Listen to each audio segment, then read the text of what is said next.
எழும்புவேன் புயலுக்கு மேல் இந்த செய்திகளை நாம் வாரத்துக்கு ஒரு தடவை பார்த்து கொண்டு இருக்கிறோம். ஆண்டவர் நம்மோடு பேசி கொண்டிருக்கிறார். எப்பொழுதும் பாருங்கள், ஆண்டவர் நமக்கு வார்த்தைகளை கொடுக்கிறார். அதன்படி நம்மை கீழ்ப்படிந்து நடக்க அவர் நிறைய காரியங்கள் நம் வாழ்க்கையில் பேசிக்கொண்டே இருக்கிறார். பாருங்கள், இன்றைக்கு நாம் பார்க்க போகும் ஒரு வசனம் என்ன அப்படின்னு பார்த்தீங்கன்னா, லூக்கா எழுதின சுவிசேஷம் chapter the book of Luke chapter 7 7ஆம் அதிகாரம். இந்த 7ஆம் அதிகாரத்தில் நாம் பார்த்தோம் என்றால் 36ஆம் வசனத்திலிருந்து நாம் பார்த்தோம் என்றால் அங்கே ஒரு ஒரு ஒரு ஃபாரிசி என்ன பண்ணுறார் அப்படின்னா, ஆண்டவர் இயேசு கிறிஸ்துவை அவர் இன்வைட் பண்ணுறார். எதுக்குன்னா அவர் வீட்டுக்கு இன்வைட் பண்ணுறார். சரி, இது மற்றவர்கள்லாம் எப்படி பார்ப்பாங்க அப்படின்னா, இவர் என்ன சொல்கிறது, இப்போ பரிசுத்தவான்கள் இருந்தால் ஒரு பக்கம் இருந்தால் என்ன பண்ணுவாங்கன்னா, இவர் என்ன பரிசேயர் வீட்டுக்கெல்லாம் போயின்னு இருக்காங்க அப்படின்னு பார்ப்பாங்க. பரிசேயர் எப்படி பார்ப்பாங்கன்னா, இவர் போய் எளிய மக்கள் வீட்டுக்கு போனால் இவர்களெல்லாம் பாவிகள் வீட்டில் போய் உட்காடுறாங்க அப்படின்னு மாறி மாறி பார்த்துருந்தாங்க. இந்த வாட்டி ஆண்டவர் என்ன பண்ணார் அப்படின்னா, பரிசேயர் ஒருத்தர் வந்து எங்கள் வீட்டுக்கு சாப்பிடுவாங்கன்னு கூப்பிடும்பொழுது அவர் போகிறார். ரைட்டா, அவர் அங்கே டேபிளில் அமர்ந்து கொண்டு இருக்கும் பொழுது ஒரு பெண், அவர்கள் தவறான பழக்க வழக்கம் உள்ள பெண் அப்படின்னு வேதத்தில் எழுதியிருக்கு. அவர்கள் தன்னுடைய தவறை உணர்ந்து ஆண்டவரிடத்தில் பாவ மன்னிப்பு கேட்கணும். She wanted to ask forgiveness from the Lord Jesus Christ. அதனால் என்ன பண்ணுறாங்க அப்படின்னா, அவர்களுடைய இருதயத்தை ஆண்டவரிடத்தில் கொட்டி தீர்க்கிறார்கள். அது எப்படி செய்கிறாங்கன்னு பார்த்தீங்க அப்படின்னா, ஒரு பாட்டில் ஃபுல் ஆஃப் பர்ஃப்யூம் எடுத்து அவர்கள் ஆண்டவருடைய பாதத்தை என்ன பண்ணுறாங்க அப்படின்னா பிடிச்சின்னு அவர்கள் பர்ஃப்யூம் அவருடைய கால் மேலே ஊற்றி தன்னுடைய முடியினால் அதை துடைத்து கண்ணீரினால் துடைத்து ஆண்டவரிடத்தில் மன்னிப்பை கேட்கிறார்கள். அது ஒரு simple of asking forgiveness. Right, பெரிதாக அவங்க அங்கே பேசவே இல்லை. ஆனால் ஆண்டவர் இதை செய்யும்பொழுதே ஆண்டவர் புரிந்து கொண்டார். ரைட்டா, அவர் காலை முத்தமிட்டு அவர்கள் அழுகிறார்கள். அப்பொழுது அங்கே சுற்றி இருந்தவர்கள் எல்லாம் ஒன்று சொல்கிறாங்க, இவர் ஆண்டவர் இயேசு கிறிஸ்து உண்மையாலே கடவுளாக இருந்தால் காலை யார் பிடிச்சின்னு இருக்காங்களோ அந்த பெண் யாருன்னு அவருக்கு நல்லா தெரியும், அந்த பெண்ணெல்லாம் தொட விடுவார். அவர் கடவுளாக இருந்தால் அதை கண்டுபிடிச்சிட்டு பாரு அப்படின்றாங்க. உடனே ஆண்டவர் இதெல்லாம் புரிஞ்சுக்கிறார். உடனே ஆண்டவர் என்ன சொல்கிறார் அப்படின்னா, ஒரு 3 காரியங்கள் ஆண்டவர் பேசும்பொழுது நாம் கற்றுக்கொள்ளலாம். இந்த சூழ்நிலையில் ஆண்டவர் என்ன சொல்கிறார் அப்படின்னா பார்த்தீங்க அப்படின்னா, அந்த பெண்ணை பார்த்து பாருங்கள், 40ஆம் வசனத்தில் Jesus answered him, Simon, I have to tell you சம்திங்னு சொல்கிறார். உடனே என்ன ஆண்டவர்னு கேட்கும்போது, 2 மனிதர்கள் பணம் வாங்கியிருக்கிறார்கள்.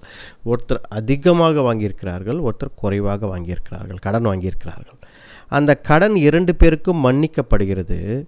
அப்போது யாருக்கு அதிகமான அன்பு இருக்கோ, யார் அந்த மன்னிப்பு பெரிதாக இருக்கும் அப்படின்னு கேட்குறார். அப்போது கடன் யாருக்கு அதிகமாக இருந்ததோ அவர்களுக்கு தான் அது ரொம்ப பெரிய விஷயமாக இருக்கும்ன்றார்.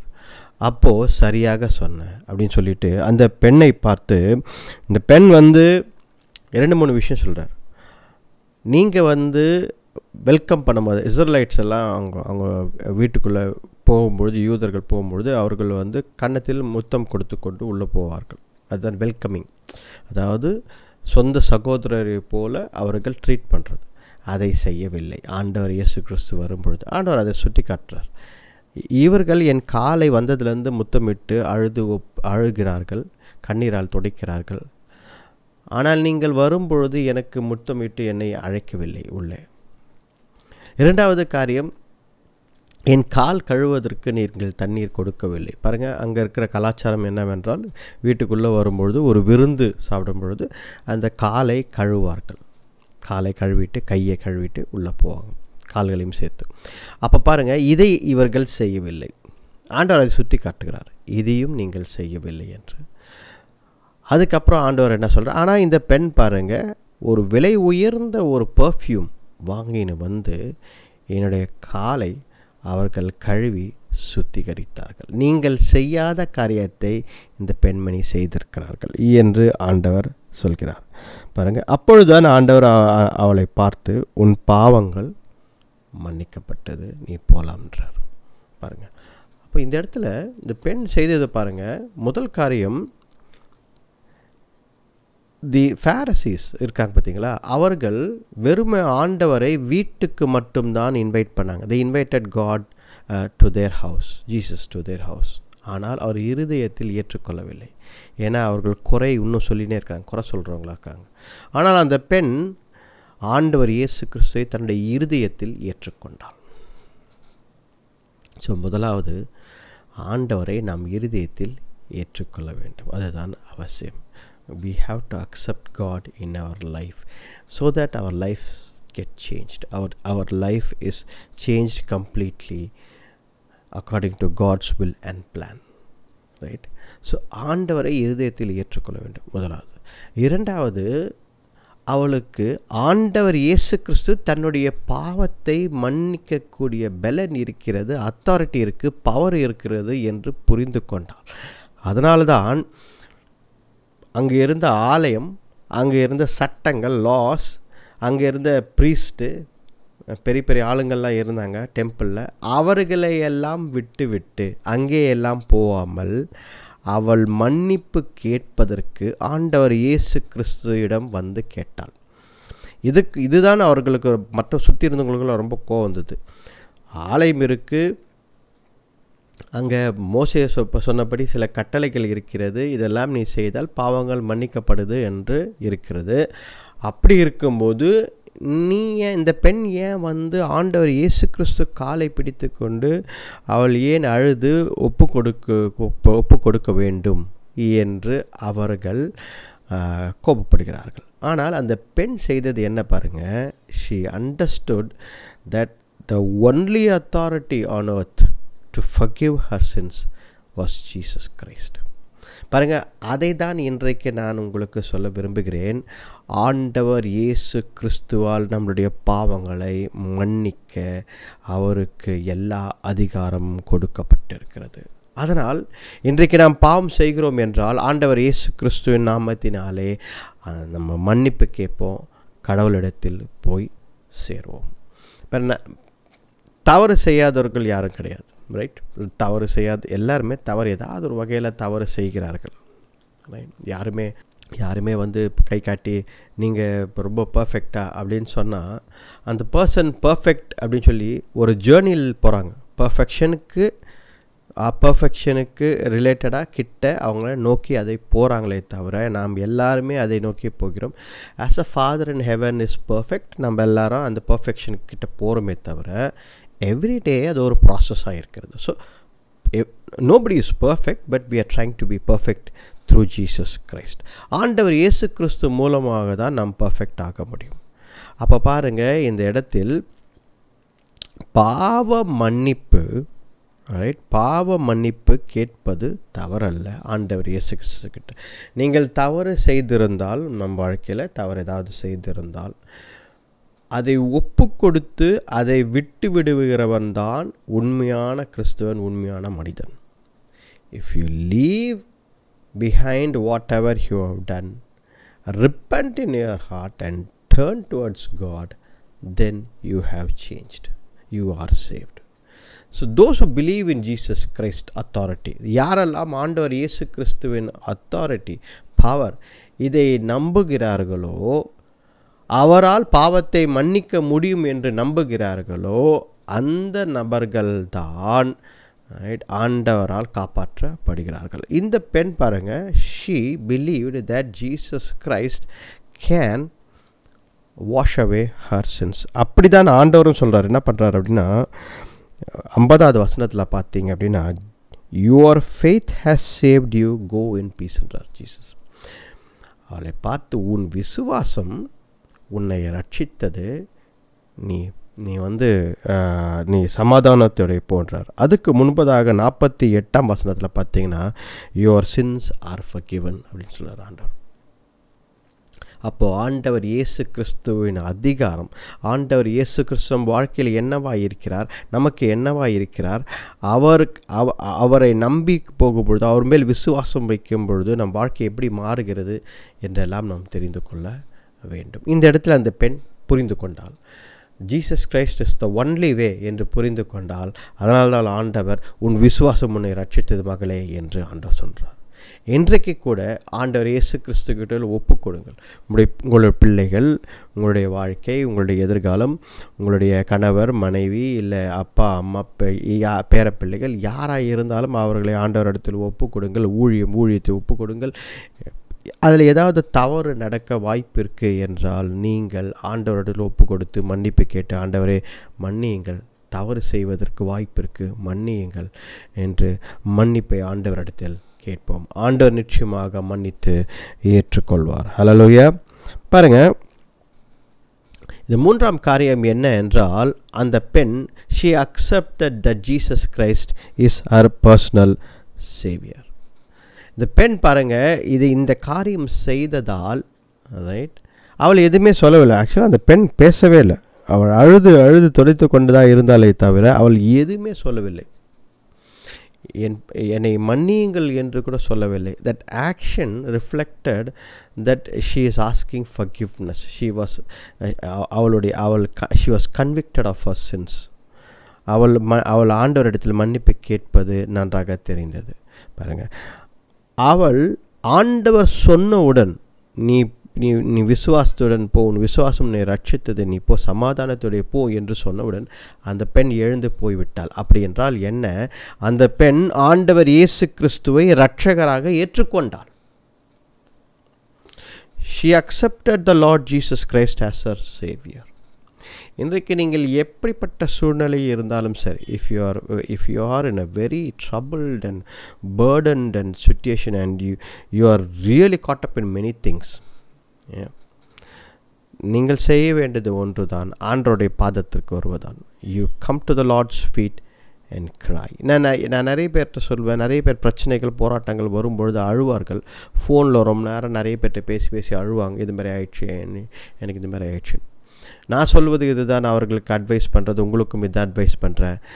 ஃபோனில் மற்றவர்களிடத்தில் 1 மணி நேரம் அழுது இந்த மாதிரி ஆயிடுச்சுன்னு இந்த பிரச்சனையை சொல்வதை விட அந்த 1 hour நீங்கள் ஆண்டவரிடத்தில் முழங்காலிட்டு அழுதிங்கன்னா வேல்யூ அதிகம். There is difference. புரியுதுங்களா? 1 hour யாரோ ஒருத்தர்கிட்ட, ஒரு அப்பா அம்மாக்கிட்டேயோ இல்லை கணவர்கிட்டயோ இல்லை ஃப்ரெண்ட்ஸ்கிட்டயோ யாரோ கிட்ட அழுது இந்த மாதிரிலாம் நடக்குது அழுது சொல்கிறீங்கன்னு வச்சுக்கோங்களேன் உங்கள் கஷ்டத்தை. அதற்கு பதிலாக அதே 1 hour இல்லை 1/2 an hour இல்லை 2 hours ஏதோ ஒன்று, அந்த நேரத்தை அவங்கக்கிட்ட சொல்கிறது அப்புறம் பார்த்துக்கலாம். ஆனால் ஆண்டவரிடத்தில் நீங்கள் முழங்காலிட்டு அதே 1 hour 2 hours அழுது ஜெபித்தீங்கன்னா அதோடய ரிசல்ட்டே வேறு. இதுதான் நான் எப்பொழுதும் சொல்லுவேன். அழ அவசியமில்லை என்று நான் சொல்ல மாட்டேன். அழுங்கள். ஆனால் அழ வேண்டிய இடம் எங்கேனா, அழும்போது ஆண்டவர் பாதத்தில் அழுங்கள். ஆண்டவர் நம்மை மன்னிப்பார், நம்மை ஏற்றுக்கொள்வார், நமக்கு எல்லாவற்றையும் செய்து கொடுப்பார். இதுதான் ஆண்டவர். ஆண்டவர் நம்முடைய இரட்சகர், மீட்பர். காட் இஸ் அவர் சேவியர் அண்ட் ரெடீமர். அதனால் ஆண்டவர் நம்மை காப்பாற்றுவார் எல்லா சூழ்நிலையும். இந்த இடத்தில் இந்த பெண், ஆண்டவர் நீ சமாதானத்துடைய போ என்றவுடன் அந்த பெண் சென்று விட்டாள், சந்தோஷமாக சென்று விட்டாள். அப்படின்னா she accepted Jesus Christ as her savior. இன்னும் ஒரு காரியம் இதில் நாம் பார்க்குறோம். என்ன அப்படின்னு பார்த்தீங்க அப்படின்னா, அவள் the last thing என்ன அப்படின்னா, she honored God. கர்த்தரை அவள் உயர்த்தி பிடித்தாள். அதுதான் நம்ம வாழ்க்கையில் ரொம்ப முக்கியமான ஒரு காரியம். If you honor God in your life, if you honor God in your actions, in your school, in your college, in your studies, in your decision making, உங்களுடைய வேலை ஸ்தலத்தில், உங்கள் நண்பர்கள் மத்தியில், உங்கள் குடும்பத்தில், உங்கள் பிள்ளைங்களுக்கு முன்பதாக, உங்கள் பெற்றோருக்கு முன்பதாக, உங்கள் எந்த ஒரு செயலிலும் கர்த்தருக்கு முதலிடத்தை கொடுத்து இஃப் யூ ஆனர் காட், கர்த்தரை உயர்த்தி பிடிக்கிறீர்கள் என்றால் கர்த்தர் உங்கள் வாழ்க்கையை மாற்றி விடுவார். That's what we see here. இந்த பெண் என்ன செய்கிறாள்? அவள் பேசவே இல்லை, அழுதாள். ஆண்டவர் பார்த்தார், உன் பாவங்கள் மன்னித்தது என்றார். நீ உன் விசுவாசம் உன்னை ரட்சித்தது என்றார். அவள் வாயை திறந்து எதுவுமே சொல்லலை, ஆனால் ஆண்டவர் அவளுடைய விசுவாசத்தை அப்ரிஷியேட் பண்ணார். சமாதானத்திலே போன்றார். அப்போ பாருங்கள், honour God in your life. That women அந்த பெண் என்ன செய்தார்கள்? கர்த்தரை உயர்த்தி பிடித்தார்கள். அங்கிருந்து நிறைய பேர் இருந்தாங்க, சீஷர்கள் இருந்தாங்க, ஏராளமான பேர் இருந்தார்கள். பரிசேயர் சதிசேயர் அவர்களே பெரிய ஆட்கள் அங்கே இருந்த டெம்பிளில். மேபி ப்ரீஸ்டெல்லாம் கூட வந்திருக்கலாம். ஏன்னா இப்போ பரிசேயர் வீடு அப்படின்னா பெரிய பெரிய ஆட்கள் வந்திருக்கலாம். அங்கெல்லாம் பெரிய ஆட்கள், மனு கொடுக்குற அளவுக்கு பெரிய ஆட்கள் அந்த இடத்துல வந்திருப்பாங்க கண்டிப்பாக. ஐயா, எனக்கு இந்த பிரச்சனை இருக்குது அப்படின்னு சொல்லி இருந்திருப்பாங்க. ஆனால் அந்த பெண், she understood that her life should circle around honoring God. கர்த்தரை உயர்த்தி பிடிப்பது தான் அவள் வாழ்க்கையின் முக்கியமான காரியம் என்று, முக்கியமான நோக்கம் என்று அவள் புரிந்து கொண்டாள். அதனால்தான் விலை உயர்ந்த ஒரு பர்ஃப்யூம் அது, ரைட்? அந்த பர்ஃப்யூம் ரொம்ப காஸ்ட்லின்னு சொல்கிறாங்க. அந்த பர்ஃப்யூம் பார்த்திங்க அப்படின்னா ரொம்ப நாள் சேர்த்து வச்சுருக்கணும் காசை. அப்படி சேர்த்து வச்சுருந்த காசை எடுத்து நிறைய பேர் யோசிச்சிருக்கலாம், இதுனா இந்த மாதிரி காலில் ஆண்டவர் இயேசு கிறிஸ்து காலில் ஊற்றிட்டாங்களே அப்படின்னு யோசிக்கலாம். ஆனால் அதை அவள் என்ன செய்தால், ஆண்டவர் இயேசு கிறிஸ்து பாதத்தில் ஊற்றுவதால் அந்த பர்ஃப்யூமை she honored God.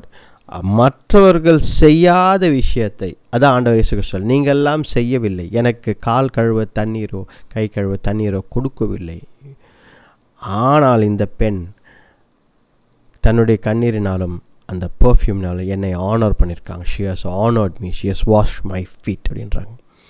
பாருங்க, கர்த்தரை நாம் வாழ்க்கையில் உயர்த்தி பிடிக்க வேண்டும். honor God in whatever you do today. இந்த வாரத்தின் செய்தி இதுதான். கர்த்தரை நீங்கள் மறவாமல் உங்களோட வாழ்க்கையில் உயர்த்தி பிடித்தீர்கள் என்றால் கர்த்தர் உங்கள் வாழ்க்கையை மாற்றி கொடுப்பார். இந்த 4 குறிப்புகள் உங்களுக்கு இந்த நேரத்தில் ஆண்டவர் நம்மளோட பேசினார். உங்களுக்கும் அது கர்த்தருடைய செய்தி பெற்றுக்கொண்டிருக்கிறீர்கள். நம் வாழ்க்கையில் முக்கியமாக என்னன்னா, நம்ம வெறும் ஹியரர்ஸாக இருக்கக்கூடாது. நம்ம செய்தியை கேட்கிறோம், நல்ல செய்தி கொடுக்குறாரு, இதில் ஒரு பிரயோஜனமும் இல்லை. நல்ல செய்தி அப்படின்றது ஒரு பிரயோஜனம் இல்லை. ஆனால் அதை நீங்கள் வாழ்க்கையில் செயல்படுகிறீர்கள், உங்கள் இருதயம் மாறுகிறது, மாற்றம் உள்ள இருதயத்தோடு எழுந்து போகிறீங்க. நீங்கள் இனிமேல் இதை நான் செய்ய போகிறேன், இதுமேல் நான் செய்ய மாட்டேன் என்று ஒரு மாற்றம் செயலில் இருக்கிறது என்றால் கர்த்தருடைய நாமம் மகிமைப்படும். இன்றைக்கு அதை செய்வோமா? கண்களை மூடி ஜெபிப்போம். Heavenly Father, we praise you, Lord. இந்த நாளுக்காக நன்றி ஆண்டவரே. உம்முடைய வார்த்தை மூலம் எங்களோடு பேசினதற்காக நன்றி ஆண்டவர். அப்பா, அந்த பெண் கத்தாவே தேவரீர் அழுது உம்முடைய காலை பிடித்து கொண்டு, அப்பா தேவரீர் அந்த விலை உயர்ந்த அந்த பர்ஃப்யூமை கத்தாவே உம்முடைய காலை துடைத்து அப்பா தேவரீர் மன்னிப்பு கேட்டாள். அப்பா தேவரீர் கத்தாவே, நாங்களும் அப்பா இந்த வேளையில் உம்மிடத்தில் மன்னிப்பு கேட்கிறோம் ஆண்டவரே. எத்தனையோ தவறுகளை எங்கள் வாழ்க்கையில் செய்கிறோம் ஆண்டவரே. அப்பா தேவரீர், எங்களுக்கு பிரியமில்லாத காரியத்தை நாங்கள் செய்கிறோம். உமக்கு அது அருவருக்கிற காரியங்களை நாங்கள் எங்கள் வாழ்க்கையில் செய்கிறோம். மன்னிங்க ஆண்டவரே. பொய்யான வார்த்தைகள், தவறான எண்ணங்கள், சிந்தனைகள், எத்தனையோ காரியங்கள் நாங்கள் எங்கள் வாழ்க்கையில் அப்பா கத்தாவே செய்யக்கூடாது என்பதை இருந்தாலும் அதை செய்கிறோம். எங்களை மன்னிங்க ஆண்டவரே. அப்பா தேவரீர் கத்தாவே, உம்முடைய காலை பிடித்து கத்தாவே நாங்கள் கதறி அழுகிறோம் ஆண்டவரே. உங்களால் மட்டும்தான் எங்களை மன்னித்து ஏற்றுக்கொள்ள முடியும் ஆண்டவரே. எங்கள் குடும்பங்களை நீங்கள் மன்னிங்க.